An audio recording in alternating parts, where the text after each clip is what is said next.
I said, she's definitely part of the whole experience. We have such good stuff going on today, Carrie. Nancy was great. I saw Nancy like on one of your podcasts. Yes, she's so good. So Nancy's an expert in behavioral decision-making shortcuts, like the things people rely upon to make decisions quickly that we're not even aware of consciously. Just like you go, you know what, this feels like something I should do, but boom. And she can kind of deconstruct why you go that way and how you can recreate that when you need someone to make the decision a certain way. So you come here from Mexico's greatest TV stars, and you're going to leave with decision making and behavioral science as well. It's going to be an incredible. Yes, we have Horacio.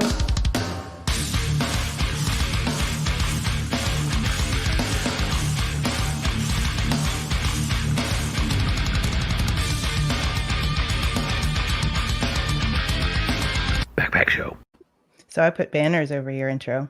Because I saw you just to get at me. Horacio Garcia-Rojas is here. Fatima Molina is here. And we're very excited to have them both. And that was a secret surprise.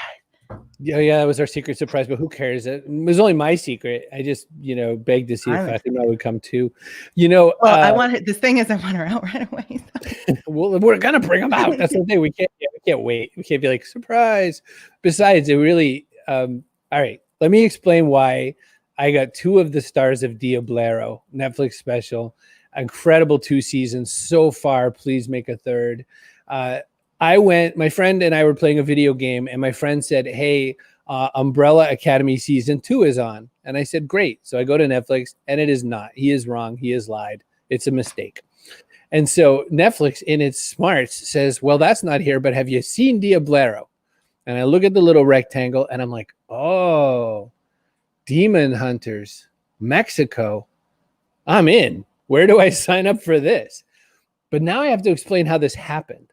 I tweet because there's a special moment in season 1 where actress Fatima Molina has this great scene. And I just tweet like, you're a really good actor. Like, like one does. And Horacio Garcia-Rojas answers, the co-star. And I realize I'm suddenly I'm watching a show and talking to the stars at the same time. And now. Oh, yay. I love it. So here we have. Hi, hello. Hello, welcome. The show is fantastic. It has something of like a supernatural vibe to it. If you've watched shows like that in the States, it also has like an Evil Dead kind of vibe. If you're into those movies with Bruce I think it's Campbell. more Evil Dead, actually. Yeah, that's why I love it. So Bruce Campbell, love him. And I want to be Bruce Campbell when I grow up. And your character, Horacio, is very like Ash from the Evil Dead series, has a lot of the same sort of attitude and swagger. A lot of we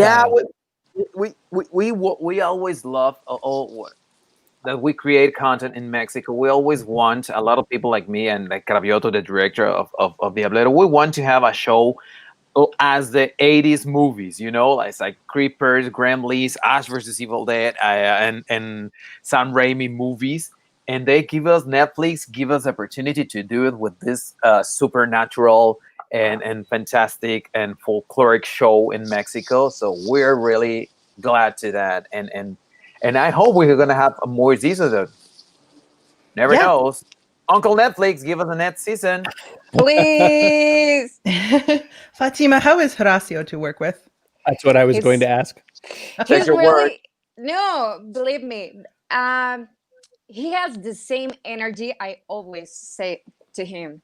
He has the same energy as my big sister. He's like the same. So when I'm with him, I feel like I'm with her. So this chemistry is real. I say that to Chris also. Yes, he's like my brother. I mean, in fiction, in real life, he's like my brother. So I enjoy to work with him since he's so talented. I admire him. I love him. It's real. I'm not kidding. No, it must be. But you work together quite a lot. I really enjoy to work with him. Good. You work together quite a lot. For people who didn't like each other, I would be surprised. Yeah, this kind of show, like crazy shows, the best way to do it, it's like to work with people that we are in the same channel, and that's the best way to work, because you need to create a fantastic world with your imagination. So you need to be connected with the imagination of the others. And that happens with Fatima, and actually with the whole team in front of the camera and outside the camera. So we have like a really good chemistry between the whole Yes. team of Diablero, and that's why we make this crazy show possible. It's interesting too because of I don't know what Hagenbeck had sort of envisioned when he wrote his comic book and all that, but I know that, for instance, when I look at Giselle and Christopher, Father Ventura and Nancy and Horacio, then you have Fatima, whose character has to stand up against those, but Ventura is the priest and he gets a lot of the focus. Nancy eats demons, and if no one's seen the show, it's you're getting the worst description of it ever. And Elvis Infante is nothing but energy. And then Fatima, you have to be sort of an anchor to all of that energy. That must be difficult. You don't know what's going on with this woman all the time. You only look that she's like suffering. She's with a lot of pain. You don't know why, but she starts all this whole adventure trying to look for someone, for Maya Kim. Yes. But this is all about for her. So then you realize and you notice about all this pain. So she tries to be like calm down, and she tries to get this energy down, even when all of they're like up all the time. It's hard, but we try to compensate. It's the real word. Yes, that's compensate. good. But almost at the end, Right. All the way to the end. All the story, I'm like suffering. Cara says she likes the description. It's part of this, and it's part to get all these kind of woman to the season 2.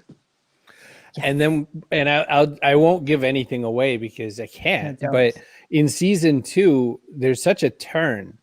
Fatima has a massive piece of the story, and Elvis at every turn is kind of dealing with things that are holding him back. So it really changes the energy, and of course the love story goes on as well. Shush. Cara would like to know, is a lot of it character based? I say absolutely, because you show up for the characters. And I love it. I love that in our universe, Diableras doesn't exist. So you can't imagine that. But then you realize that Keta is a great Diablera, maybe even better than Elvis, and to get this woman power, it was something that we wanted to show, and I think it was really cool. Well, the whole adventure starts with your character, and just because we don't realize it at the beginning, it's like you're the one who sets these things in motion. Yes. The question I don't know is, we of course looked at all your other stuff. We looked at the IMDb. We see your, kind of history. Who in the show? Are there people in that show that have, and they're all great actors, so I know you'll try to list the whole bunch, and don't do that. Who is there someone in there that's like a hidden secret, who's some like very long-standing traditional Mexican actor that we wouldn't know just because we don't know everybody? Do you know what I mean? Someone you're excited to see them. Very famous in Mexico that when people saw Diablero, they went, oh, or I think, are you that sort of similar? I think we have great actors, but we have 2 actors, one actress and one actor that I admire a lot, and one is my dad. It's like Gerardo Taracena. So he was part of Apocalipto. He's one of the main characters of Apocalipto, and that is one of the main characters of Narcos Mexico season 3 and 4, and Mama Chabela too. And she's a really great actress. Even they're not so old, but they're like a really famous actors, and there are those kind of actors that they help like to build an industry. So they start like 20 years before us, but they're young, they're not so old, but they have a lot of history behind upon their shoulders. So they're really, really, really important actors. And if you put their names on IMDb, you're gonna see great movies of both of them. A lot of And maybe, awards. well, a lot of the most important movies in the industry, not just in Mexico, but in Latin America too. So, yeah, that's why that's the most special thing from the show. They invite us to a lot of people from different age and different parts of the Mexican industry. And at the same time, as you talk with you speak with Fatima about the feminism, it's a show that they put those social things in the fantastic world. So we speak about the machismo and the classism and the feminist in the show. So Elvis Infante fights all the time with his heritage of macho Mexicano, you know. He tried to recreate himself again, so reveal himself with the relation with her sister, and actually with the relation with the Ventura's daughter, because he turns his father for this girl. And that's the way that a macho Mexicano is the best way to change that, to change your chip, and to put a chip like I need to be like just a man. Like it's the same. We must to walk in the same path, women and men, you know. And the show tried to do that. He accepted that her sister is better than him, and is stronger. And he said, okay, Nancy has power. Ventura has an angel. Fatima Molina, she's a Coatlicue. So what I gotta do? I'm gonna be here to receive the punches. So come on. So it's the best way to put in a society that needs to change as a Mexican society and the society in Latin America and the whole world. But we're speaking about my country. So we put that things in this fantastic and comedy and horror show to portray what we can do as a society. So at the same time, it's a show that we have a lot of social things, important social things in the story, in a good way, in a fun way, you know? That's very often how change happens, in entertainment first and then in society after. Yeah.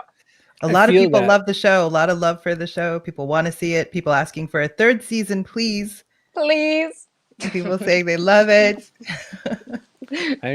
You end season 2 on a cliffhanger, so I think that that has to happen. No spoilers. No spoilers. I'm trying so hard. You know, drop some spoilers there. Ruining it. Some people like the spoilers.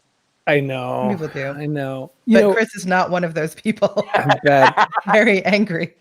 So there's so Mexico, people who don't know that Mexico is kind of the Hollywood of all Latin American, all Spanish speaking places. Because if you see a Spanish translation of Fury or Inglourious Bastards, and Brad Pitt speaks Mexican Spanish, you know, all the voiceover, all the translation work that happens in Mexico. Mexico is known for their telenovelas. They really, you know, they distribute these to the world. Yes. So there's so many different Spanish language versions, you know, the Cubano Spanish, you know, beep, beep, beep, beep, and all the other kinds. There's Castellano, but everyone speaks Mexican Spanish because of film. And my question to that is, you are famous for being actors and creators in Mexico.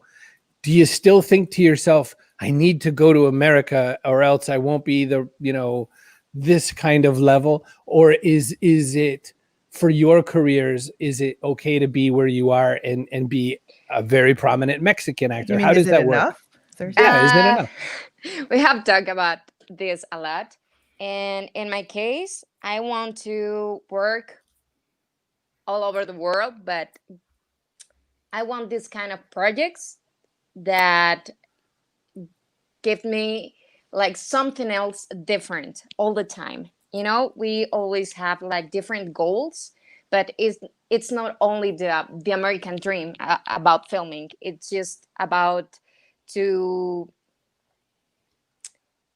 increase your career, but in another way. Even here in Mexico, sure, it's like we want to make different things. It's not only to be the that Mexican in the United States, or the maid, or that kind of characters all the time. We want to make something different, and we want to try it, and we hope to do it, but not only in America. Maybe it's Spain, Vancouver, or I don't know. Sure. We want to prove All over the different world. things. Yes. Yeah. Your sister is here in the Yeah, comments. Reina is here. Oh, she's Horacio. I hope her mustache is a little less. Yeah. No. Chloe says entertainment is the best way to communicate an important message to people. Yes, it is. I have to agree.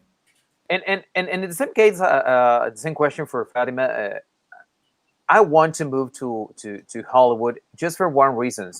I love fantasy and I love science fiction, and it's really hard to producers take the decision to do sci-fi or fantasy in Latin America, not just in Mexico. And I grew up as a kid in the 80s. I grew up with Gremlins, Creepers, Dark Crystal, Labyrinth, and those movies and those shows. And I want to be part of that. So when they give me the opportunity in Diablero, I feel like in my element, like, okay, I'm born to do this. When I was a kid, I want to be part of the comic industry as a writer or drawing, I don't know, and somehow. So now I'm part of the comic industry in Latin with Diablero, but I want to do it in the States. And at the same time, it's the best way to give the message, to feel proud who you are and where do you belong. As for example, Diego Luna with Rogue One, a lot of people tell him like, okay, you speak like me. Your English accent is my accent too. Right. And I want to be part of that. But Diego Luna wasn't a Star Wars, but I want to be a Jedi, Yeah, I could be.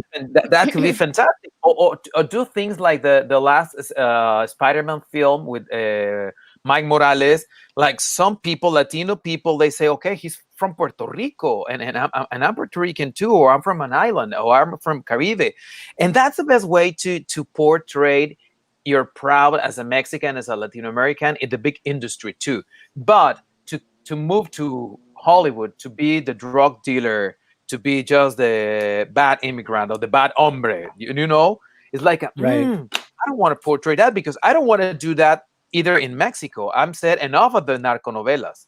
I don't want to do, if I can, I don't know, because if I need money, I need to do it as an actor. But right. If I can take the decision, I don't want to be part of any narco series again, And wouldn't it be amazing if we want to move to Hollywood, it's to do that, to do fantastic things, to play with the magic, the world of the magic, because Mexico, it's like a magic place. Right.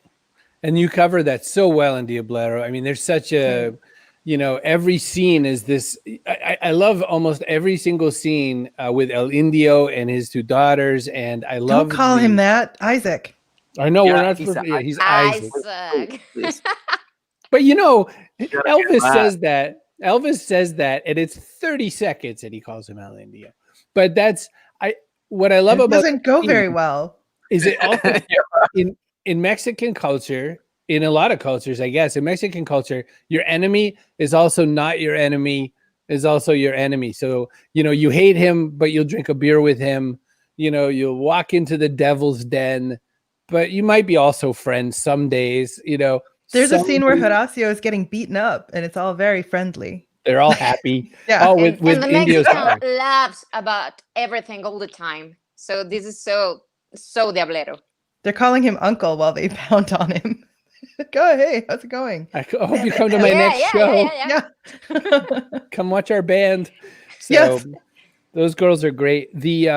So I went to Mexico City one time, and when you were saying about love above everything, when I was leaving the airport, I looked down at the gates, the counter gates where the people take your tickets and all that. And one shift was leaving and another shift was coming in, and it was all kisses, all hugs. It was like an orgy with clothes on. And whoa, what are you getting? And I'm at the airport. Yeah, see? So I'm at the airport thinking, wow, these people are so full of love. Like it's a Yeah. culture where you kiss everybody. It's nice. Yeah, That's So called being friendly. I have no question. that's why for us the pandemic is really hard. I know. Don't touch anybody. No, We why want to you do that? hug everybody. Yeah. Yeah, what do? You stand far away and blow kisses. But as you Yeah. said, in Mexico, and we're like we try to be happy all the time, but that's a relationship that we have with the bad energies, like the dead. Like we celebrate the dead in a very different Yeah. way that they celebrate the dead around the world. It's not unrespectable. So we feel respect for the dead, but it's a different kind of respect. So I respect you as a dead a lot, and then I'm gonna dance with you, and I want to talk to you, and I want to be your friend, because at the end of the days, I'm gonna be with you. You're gonna take my hand, and you take it with me when I die. So I prefer to be your friend, and the graveyard. It's a place. It's not a afraid spooky place for us. No, in No. November, the November 1st, we go there, and there's mariachis, salsa groups, and the people it's laughing there. You put beer on the graveyard of your abuelo or your abuela or your family there, and you drink a tequila. And so that's why maybe we took everything with a smile and art in our faces, because what we have this body, but at the end of the day, we don't have anything. Yeah. So if I have a good relationship with the next world, maybe I'm gonna be more happy there than here. So Mm. and that came from centuries ago, from the Aztec Empire and from the Mayas, and that's in our blood, and that's the way that Mexican people dance with the life and the dead, and that's super cool of our culture, I think. Yeah. Carol says that in Canada they kiss on both cheeks as well. She's not sure if that's going to come back after the pandemic. But Kate says which cheeks? And I call that a cheeky joke, Kate. Oh, Kate. All right. So we're at the part of the show, and we're going to transition and bring our friend Nancy on, but not your Nancy who eats demons, but our Nancy who trades not. brains. The idea of the show, the reason it's called the backpack, is because you have to put something into the backpack that people can carry for the next 5 years. So what will bring their life better for the next 5 years? So people have said empathy, people have said vulnerability, or I'm struggling. Courage, fearlessness. One guy tried to put another backpack in the backpack, so he had That's two. cheating. But you can't do that. Cheat. So Fatima and then Horacio, what would you put in this backpack that people need for the next 5 years for their success? Empathy is my number one. Really, I think it's really important. And now that we are this kind of closed with the pandemic, I think we really, really need it. And maybe a real life. I mean, we're just buying all this social media lifestyle, and we believe that it's real, and it's not, maybe to do our thing and to be authentic. Yeah, but living our real life, My real life is so boring, Fatima. If I was an actress in a show in Mexico, I would be like all over that. My life this is it. You're looking at it. I stay here all day. She just sits and sits and sits. This is what I do. Horacio, what do we do? What goes in this backpack from you, good sir? Proud to be who you are, and as a minorities too. Like, stop to fight to be different and celebrate to be different, because that's the best thing. I always said, like, as the Mexican food, the chile is so different than the tortilla, but when you mix it, you have something really tasty and powerful. So that's the best way to try to do this mix. First, we need to feel proud of who we are, and our culture, our language, our backpack too, all that we bring in a backpack as a human being, and to share with the other ones. So I'm gonna put in that backpack to proud but the good proud, you know. Right. Not machismo, but like the other. No, kind. the good proud to share who you are and to make that backpack more complex and rich. Well, you're both lovely, and thank you for indulging a strange weirdo who tweeted you one night. And We also, don't Chris. weirdo things, you know. Yeah. Well, the last book that I wrote was called "The Freaks Shall Inherit the Earth." So we're all in that same boat. Listen, thanks so much for being part of it. We're gonna push you out to the back room like this. Boop boop. Don't go away if you can stay. Don't You're go away welcome. if you can stay. And you can't begin to. Oh, are you working on new projects? Go to IMDb and you'll see that they've just wrapped up. Horacio did Narcos Mexico, and Horacio and Fatima did Narcos versus Zombies, which is the kind of thing we're trying to get away from. But you get the act you I get. think it's fantastic fun. I would play a zombie all day, all night. No question. Totally cool. Speaking then of you barely I don't know. Actually, I haven't seen it. I don't know if you have to really talk as a zombie. But I'm talking about Walking Dead type zombies where you're just sort of gurgling. I could do and that. are they fast zombies? I don't want to be a 28 days later zombie. You do That's some work. cardio. Right. Chloe says she can't wait to watch the show. She's excited about that. And okay, so Nancy has hacked the human brain and she knows all about how people make decisions. Not like the first time where you kind of agonize over it, but every time afterwards when you have to make decisions a lot more quickly. Because as it turns out, our brains are lazy. We're looking for like a fast way to make a decision. And she can tell you all about how that happens. So Nancy Harhut is with us today. Hi, Nancy. Hey, Carrie. Hey, Chris. How's it going? Hey, Great. Super Nancy. How the heck are you? Well, thank you. After this, you're going to watch section about Diablero. Definitely have to put that on my list of things to watch. You guys I was going to say about it. Are you going to? I can't wait. I'm a little bit. Still in season 1 and I love it. So let's talk about this, Nancy. How did you develop interest in kind of the science of persuasion? So, it's funny. Ever since I was young, I knew I wanted to write. That was, and when I was a kid, I thought I was going to be a journalist because, I thought, well, you could be a book author or you could be a journalist and you probably make more money as a more consistent paycheck as a journalist, and so that's what I thought I was going to do. And I remember writing, honestly, my college essays. And I said in my college essay that I love to dabble in persuasion. I don't even think I knew what I was talking about then, but there was something about persuasion that I really liked. I think it's probably because my mother was incredibly overprotective. So for me to just get permission to go up the street to visit my friend was like an exercise in persuasion. So I was always interested in persuasion and kind of, graduated college, got into marketing and advertising.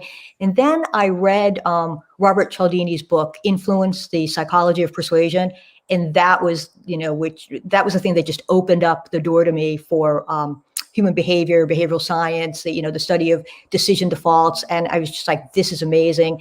It was fascinating to me. I began to pluck things that seemed to be, applicable to marketing from everything that I was reading, saw how effective that it was, and just never looked back. And that's what really did it for me. So if I want Chris to start or stop doing something, what's the right way to do it? What do I have to do? So, well, there are a number of different ways. I mean, one thing you can do is social scientists have found that people are more likely to do what you ask them to do if you give them a reason why. Now, of course, none of this is foolproof. I mean, if everything I told you would work every time, well, I'd be a millionaire and so would the rest of us in marketing, right? But social scientists have found that people are more likely to do what you want them to do if you give them a reason why. And so serving up the reason why is a good thing to do. Using the word because as you're serving up the reason why is an even better thing to do. There's have you heard this? The photocopier study with Ellen Langer at Harvard? No, you go. Okay, all right. So Ellen Langer she was a Harvard researcher at the time, and she ran this experiment. There were a bunch of people lined up to use a photocopier, and she sent someone to head of the line, and she instructed them to say, "Excuse me, can I cut in front of you?" And about 60% of the time, that person was allowed to cut in front. So then she repeats the experiment a second time, but this time she instructs the person to go to the head of the line and say, "Excuse me, can I cut in front of you? Because I'm in a hurry to have some copies to make." Well, the 60% number climbs to 94%. I would think it would be less because everyone's like, "What do you think I'm in line for at the We're on copier?" the same line here. Well, exactly. So it goes from 60 to 94, and you might say it's because they said, "Well, I'm in a hurry and I have some copies to make," right? So maybe that was the mitigating factor. But she repeats, and you guys are onto this. She repeats it a third and final time, and this time the person goes to the head of the line and simply says, "Can I cut in front of you because I have some copies to make?" And the 94% number drops to 93, statistically insignificant, right? And what she did is she identified the word "because" as an automatic compliance trigger. When we see or hear it, we start to nod up and down like little bobbleheads before we've processed what comes next. We just assume it's going to be a good, legitimate reason, and we say yes. So if you're trying to get Chris to do something, Carrie, you might want to tee it up with a reason why using the word "because." Now, will it work even though he's heard it now? Like, will these shortcuts still work even when you know what they are? Well, I think that's do. the funny thing. We, as human beings, we try to conserve mental energy because we're confronted with so many different decisions that we really can't stop and look at each individual one and think it through and weigh the pros and cons. So very often we're on autopilot, and as a result, we encounter a certain situation and we just default to one of these hardwired behaviors, like agreeing when someone says "because." So even though he's aware of it, unless he's consciously thinking about it, really tuned into it, yes, it could work. I study this stuff, I work in this stuff, and sometimes I'll, at the end of the day, look back and go, "Oh, I see what happened." I got to figure it out. But in the moment, it happened. Well, so Kara raises a good question, and Kara is one of our newer friends, but she raises a good question. You wonder really how often you're being manipulated and don't realize it. And so yeah, that work? That's a good question. And I the word "manipulated" is a loaded word, I suppose. But yes, I mean, if you stop and think about it, marketing is all about trying to get you to do something, and marketers are going to, use the best possible techniques in order to make the connection and make the sale. And so there are times when you're being pushed in one direction or another. But we were talking a little bit earlier before the show started about the need for people to be ethical and responsible when you're using techniques like this. And I think if you're a marketer and you have a good product or service and you've targeted it properly, then it's really helpful in a way to make sure that the people that it's right for are aware of it and can then make the decision whether or not to take advantage of it. But as I said, we're so bombarded with information and data, and there's so many decisions we have to make that we're cruising along on autopilot, and we could legitimately miss something that we really wish we hadn't, that we really would find beneficial. So as a marketer, if we're helping people find things that could actually help them, that's a good thing. And it's not so much manipulation as it is assistance. Well, I would turn Carol's comment on its head. She says, "I want you to do it because I want you to do it." Sure, that's a reason, but more likely it's like, "I want you to do it because I know you want to do it." Yeah. Just do it. Just eat the cupcake, Carol. Just eat it. It's not simply using the word that's automatically going to make people do it. You've got to, you've got to assume that it's going to work some of the time, but not all the time. And the better you can structure your argument, the better off you're going to be. The other thing that's interesting, and this is counterintuitive, is if you give somebody a choice, they're more likely to do what you want them to do. So instead of saying, I want you to do it because I want you to do it, you could say, I'd really like you to do this. I think it would be a smart move for you, but of course the choice is yours. And they've actually studied this. It's called the BYAF technique, but you are free, but you're free to choose. And what they found is you can double the likelihood someone will do what you want them to do when you remind them that it's up to them. The choice is theirs. They're free to choose or to not, which is really kind of interesting. It's almost counterintuitive. You think you'd want them, if you want to do something, you'd say, do it and not give them an out. But simply reminding them that they've got an out kind of relaxes people, makes them feel they're not being manipulated or pressured, and actually results in greater compliance. That reminds me of the Tarantino movie where, if you haven't seen like Grindhouse and all those movies, it's really funny. But there's one where Kurt Russell's in the car and he's got this girl in the car with him, and she's not going to have a good night. And so he's like, "I'm going to drive you home. Which way is it, left or right?" And she says right. And he's like, "Oh, now see, you could have said left. And then you wouldn't have had to get scared immediately. Now you're going to have to start getting scared right away because now she knows he's not going right." And while you were saying that, I was thinking, but you're free to choose left or right. But the car is going left. Sometimes the car is going left. There's conversations about how giving people choices, even though they're smaller choices, like in sales, for instance, that sort of yes technique of getting a lot of yeses by simple, inches before you make the bigger ask. Does that tie to this at all? Like that sense of giving someone a choice where both choices benefit your system?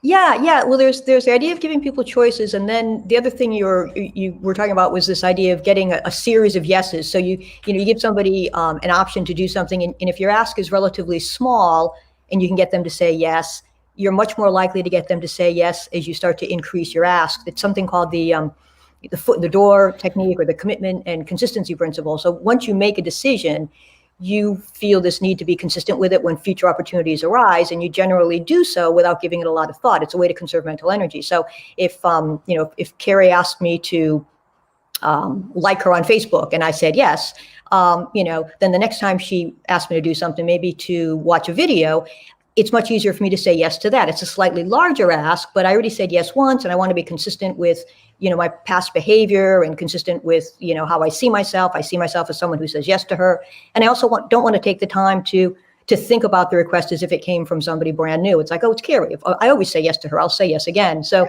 there's definitely something to that, the small choices, and then they can get a little bit larger and a little bit larger and a little bit larger, but you're much more likely to get that cascade of yeses going. Once they start being compliant, they'll keep being compliant. Well, I'm going to bring back my two actor friends, because I have a feeling that these folks could really benefit from a little Nancy training on how do they negotiate and navigate what they want. It's really difficult when you're making films and all that. There's a lot of negotiation. You're trying to argue for bigger budget or whatever else you think you need.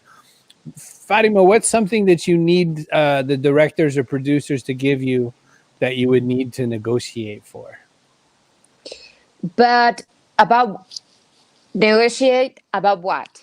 Anything. Meaning, like, what do you want? When have you found yourself having to have a complex or difficult negotiation or request from somebody? Like, what you need them to say yes to something?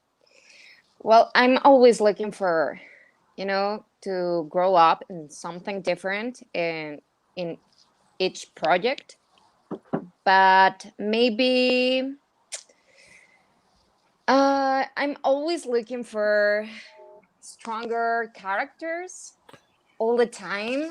I try, because it's important for me to show this kind of personalities to the audience, Sure. So then, Nancy, what do you think? Is there some, and I'm taking your very complex and very hard-earned scientific knowledge and saying, hey, quick, do it.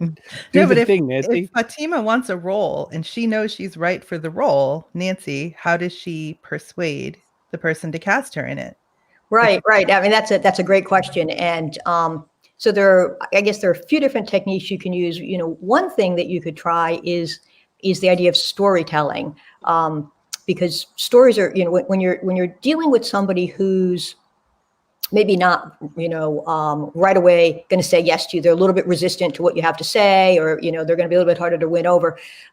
It's not always easy to get them to come to see your viewpoint or to convince them of it. But if you can tell a story, that allows them to draw their own conclusion. And we rarely argue with our own conclusions. We may argue with what somebody else tells us. If you went in and said, I deserve this part, I'm ready for this part, they may argue and say, well, not quite yet, but if you could tell a story about somebody who, some famous star who got their big break when the director decided to cast them, even though the industry didn't think they were ready. If you're telling that story in support of you're getting this larger part, the person you're telling the story to may draw the conclusion, oh, I get it. I should do this for Fatima because she'll be the next, she'll be able to jump up to the next part in her career and turn out to be this big star, just like so-and-so did. So I think that's one way to do it. But you're free to choose. You're free to choose. You can layer that in too. Yeah. I think, not similar to that, you can tap into something known as availability bias, where you get someone to think of, other instances where somebody wanted a big role, They were given the role, and it turned out to be great for the network, great for the producer, great for the director, you know. And if you could cite examples like that people are aware of, get them to call that to mind, and then you say, now I'd like to talk to you about my next big role. It kind of puts them in the right mindset, you know. So it's like this over here, and you bind that, and you say, and I'm like that over there. So yeah, interesting. So this would be good for you and me. So Horacio has to send a lot of emails out, you know, and I know that you're an email wizard.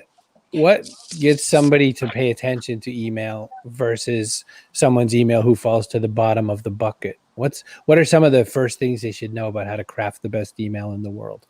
Sure. Well, I mean, one of the first things you have to do is get someone to open it. And that's largely your subject line, certainly your from line, but your subject line gives you a lot of latitude, because if you don't get past the subject line, nobody's going to get to the inside. And, you know, the body of your email could be offering them $1 million in a signed autograph, and the people aren't going to read it because they haven't opened it. So you have to get that subject line right. And there's some interesting things that are working right now. Capitalizing one word of your subject line is shown to drive a lift in response, even though there was a time when all caps meant that you were shouting. Now it just stands out in the inbox as you're scanning your email subject lines. If there's one or two words in the subject line that are all capped, it draws your attention to it, something known as the isolation effect. It's unlike everything else. And so you're drawn in. There's the idea of suspense. So, you know, starting a subject line but not finishing it. Like, oh, Chris is so good at suspense. Yeah, I mean, when we come to the end of the show, you'll see he'll be like, here's half a sentence that you really want to know the rest of, and he won't tell you. So that, I mean, but that's what gets people to open. You know, you can tease it up, or you could use the ellipses, ... There are certain words that work very well. The word "you" is one of the top 5 most persuasive words in the English language these days. Today, or the date, or the words now, or introducing, or soon. Those are all good words. So try those, Horacio. Does that work? I want to work on Instagram too, because Horacio and Fatima are both on Instagram. And if you want people to go to that link in bio, like that's kind of a hard ask, actually. Like I feel like, to get people to go from their feed over to the bio. So like, Horacio, what do you do? If you want someone to go to that link in your bio and you have to make it really like exciting, how do you design your Instagram post? Or do you just let it fly? You're like, I don't care. I don't know. I really don't know. But with Nancy, I have a question, because like this persuasion thing, it's all about first to start to feel self-confident, no? And in our industry, there's people that need to take the decision like fast, or not fast, but you need to put a seed, like an inception, on their minds. Can you give us like 3 easy tips to try to do it in every negotiation that you get into, like on a casting and negotiation your salary, or even tell a project, or even to tell someone, hey, watch my show? Yeah, take some notes. Let's go. Like 3 tips, like I need to do that and to cap the attention of someone out there. It could be like in my presence, or it could be through the media. Okay, so we're going to talk offline about me maybe being one of your agents, right? We'll try to make some money all the way around. But no, and there's, you know, again, there's nothing that's going to work 100% of the time, but here are a few tips you can try. People are more motivated to avoid the pain of loss than they are to achieve the pleasure of gain. So we're more motivated to avoid losing something than we are to gain something. So framing it in that context, you know, this is the bad thing that will happen if you don't do what I'm asking you to do, or this is the bad thing you can avoid if you do what I'm asking you to do. So that idea of loss aversion, I think, like don't miss out. Like don't miss out, last chance. You know, if you don't do this, somebody else will steal it out from under you. That kind of thing. Like people don't want to miss an opportunity. Kind of a fear of missing out to a certain extent. But we're more motivated by that than by, you know, talking about all the wonderful advantages and benefits you're going to gain. So that's one thing you could do.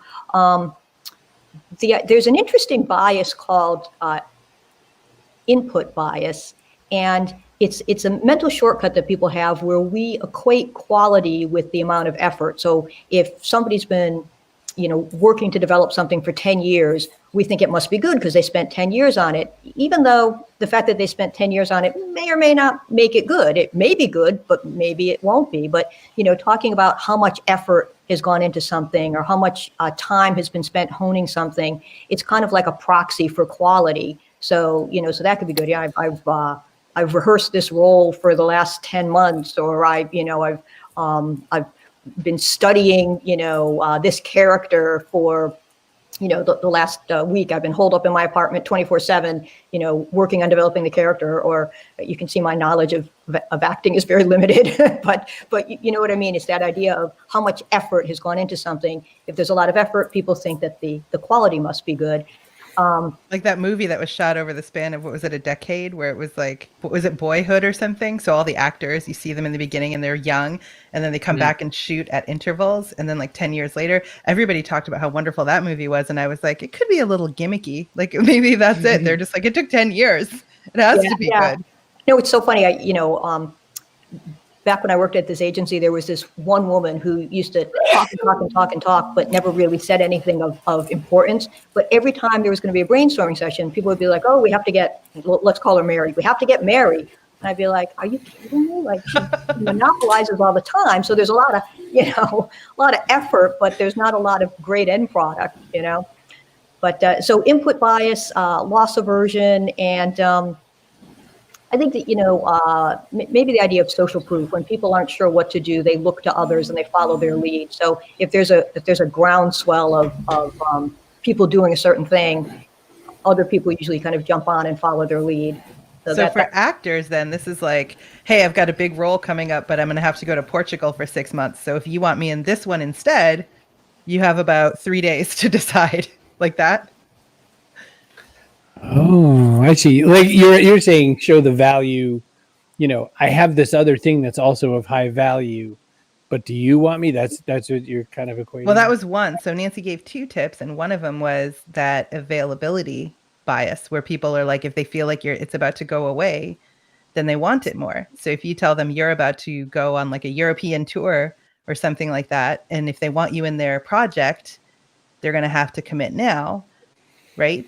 Versus the other where it's like, I've worked, maybe Fatima's worked on a role for a long time, and they're like, well, she has to be ready for it. It's going to be good because she's put so much time and effort into preparing.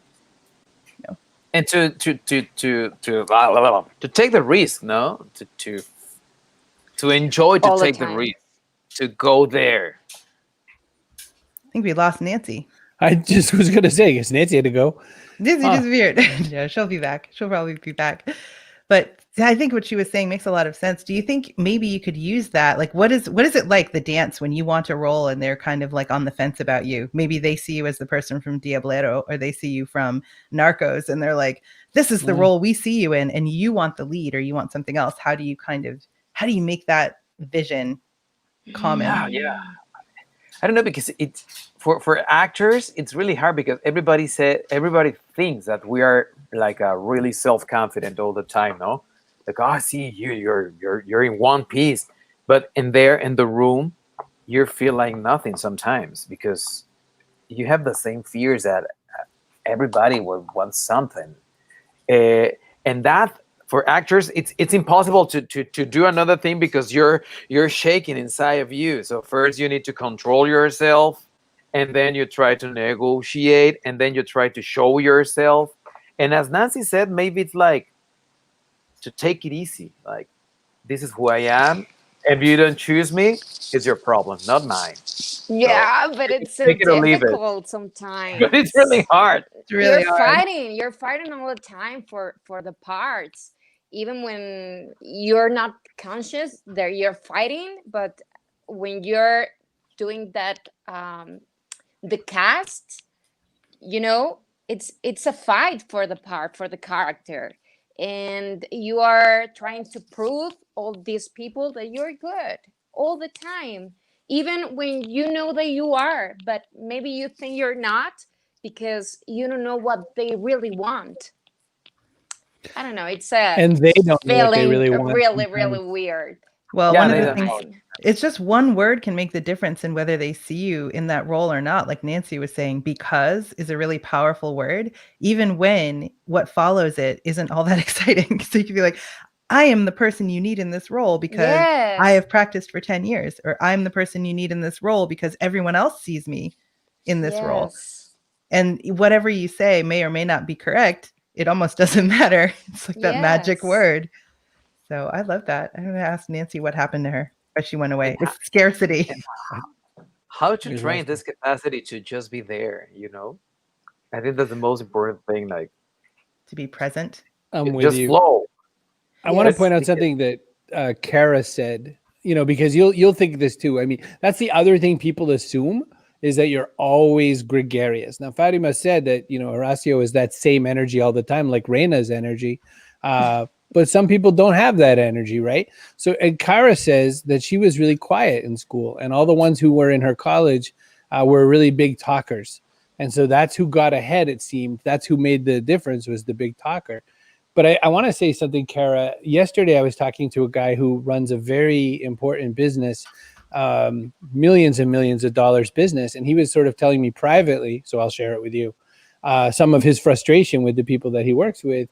And he had a lot of people who talked big, but who couldn't execute, couldn't do the work. And so he always had people saying, I'll take that project, and then fail the project. They don't do the project, which is why one of the things I put in the backpack is execution. It's important to me to have execution. So I guess I'm saying, Kara, that even if you're not super loud, you might have a chance to win. I was also thinking about acting. It's interesting how age works and how unfair age is in acting, because any day now, Fatima will have to play mothers for the rest of her life. But Horacio gets to be the love interest for like the rest of his Forever. life. He could be an 85-year-old man with his 20-year-old love interest. But Totally believable. the way they treat women is that after some certain magical age that no one really knows, you have to only be mom. You could be like 28 and have a 21-year-old daughter, and that somehow makes sense. You must wonder, how do you get in what you want to do as a lead character before this invisible wall falls on you? I don't know. Maybe taking the risks and looking for something different all the time, and trying not to be like desperate to accept all the time, to enroll this kind of characters. Because if you say yes all the time, they're gonna know that you're gonna say yes all the time. But if you say no sometimes, they're gonna say, "No, wait, we have to offer something different as well." Sometimes we have to take some risks and not to be afraid all the time, because we are so insecure at the same time. We seem like we are so self-confident, but sometimes we're not. So we have to take risk, and I don't know how to call it, but to hacer caso a tu intuición. Like hacer caso a tu intuición. Sorry. You have you're so great. great English compared to what we can do in Spanish. Really, it's so Hacer true. caso a tu intuición, like feel your. Yeah, like listen to your intuition, like Yeah, Yeah. sometimes like we be have there. to. But that's the same as you say, money. Fatima, they could offer for the next 20, 40 years as a mother, as a grandmother, and ever. But they offer me to be a narco too, And at some point, we need to take that decision. Like, okay, no, Right. no, but in a good way. Don't be mad with the. I offer you this character. Oh, thank you, but I can't do it. Not anymore. Right. Why? Because I want to do different things. But at the same time, when you take that kind of decision, you need to work harder. Yes. Because then you need to show them, like, okay, I don't want to be narco, but I have good enough to be the hero, and Yeah. I could be handsome enough to be the playboy, or to take the decision and to embrace that you jump into the nowhere. Because there's a lot of Mexican actors or actors around the world that they always gonna have job because they always choose everything and they're gonna take every role. But there's some actors that they need to take decisions, and maybe it happens to me. I last like 1 year without any job because I said no to 3 things, and then Right. I start receive better roles. Because at the same time I said no, but I check on the internet what projects they are, or I develop my own projects, or I'm thinking what I want, and I put all my craft there, and I start to improve my relations, my PR relations, and that's the way. Because when you say no, you need to prepare yourself for the next yes. But Wow. that's the process, and it's just not as an actor as. And you have to be very clear that maybe you need to grow up in your career, maybe you need some money, but you need to grow up and you need to set that goals and go for it, and sometimes you're gonna have like magical projects, sometimes you don't, or sometimes you think you have, but they're not. That's It's like, an interesting. Go ahead. I'm sorry. Go. No, Kelly Preston, who just passed away, she made a choice in her career, her acting career at one point, to do only A-list things, to take only the best opportunities. Now, it might not have been the best role, but the vehicle had to be good. Like the movie or project had to be really top level. And so that's hard to turn down work that's like, say, $250,000 to do a role you don't want to do in a project you're not excited about, but you need money. But she held out and ended up in Jerry Maguire and ended up getting a lot of roles in really, really good star vehicles. So that's not easy to do. But I think what you're saying is important. No, but it's more fun, Yeah. And you need to be clear what I want. I want a big house in Malibu, and I want a BMW. Okay, work harder to get that money. But if I won't be happy, so get into the roles. But because as an actress, right now, for example, to put myself as an example, I'm really happy to be in projects like Diablero because I always want to be part of fantastic show that at the same time they can portray like the proud that I feel to be Mexican. And at the same time, we bring Nahuatl, that is the Aztec language that we speak between Queta and Elvis. We put that language around the world in more than 190 countries because at some point we dream with that. And we now we're part of a project that do that kind of thing. So when you get a project like this, you said, okay, I feel really proud to say no, because it's the only way to get this project. It's the same in life as with my wife. Yes, but so I want a Galaxy. I want a Ford Galaxy. Yeah, I want a Ford Galaxy. Yeah, a 1969 Ford Galaxy. Like I can ask them if they give us a good price for that car. Yes, I want it. So I want it. A lot of things of the car because it looks beautiful, but it doesn't work so well. I know, but that's okay. I barely need to drive. We're at home during the pandemic. I don't need it to work. I just want to look at it. Just want to look at it. Look, listen, car fan, we have to get out of here already. I know. I'm sorry. All right. Somebody gets a little carried away, but I don't have a carry yellow card, so listen. Somebody, not me. Do we hear back from Nancy? Did she get possessed by a demon? Her all the places. I wonder if she lost power or something. She just disappeared. So, but you can find Nancy. Oh, my yellow card. Okay. Thank you. You're such a gentleman, Horacio. Thank you. You can find Nancy there. Definitely check out Diablero on Netflix, La Fatima Molina on Instagram, and Horacio all the places, Instagram and Twitter, and on his website. You know, one of the things that I think will make everybody choose to watch Diablero, I think there's a secret message that runs through the whole process.